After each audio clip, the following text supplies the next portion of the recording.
Hello সবাইকে, happy Sunday. তো আজকের ব্লগ দুপুরের লাঞ্চ থেকে শুরু হচ্ছে। তো প্রথমে এত গরম, দেন তারপর আমরা তাড়াতাড়ি করে খেয়ে দিয়ে রেডি হয়ে গেছি। আজকে যাচ্ছি আমরা সিনেমা দেখতে, দেন যাবো ডিমার্টে কিছু কেনাকাটা আছে, গ্রসারি। তো আমরা ওইসব করে বাড়ি ফিরবো, তো স্টে টিউন।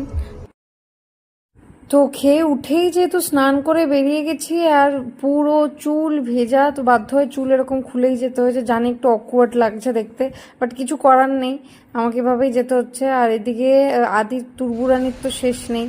এখানে অভিরূপকে ভিডিও করতে দিয়েছিলাম, যদিও সে একটু লজ্জা পায় ভিডিও করতে।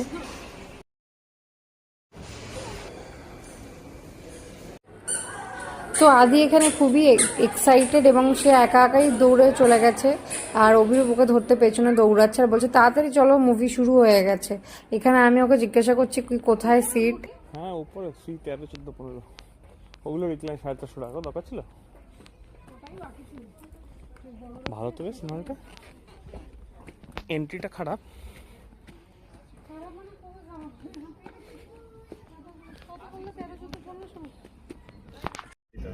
তো বাড়ির থেকে বেরোনোর সময় সত্যি বলতে আমি নিজের মুখটাও দেখতে পারিনি যে কিভাবে আমি বেরিয়েছি। তো এখন আমি ক্যামেরাতে দেখছি কিরম লাগছে আমাকে দেখতে।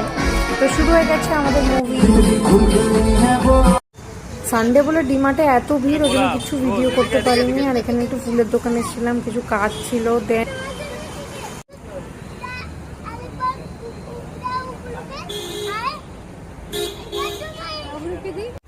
তো এভাবেই হেসে খেলে কর্মের মধ্যে দিয়ে কেটে গেল একটা খুব ব্যস্ত সানডে। Stay tune guys.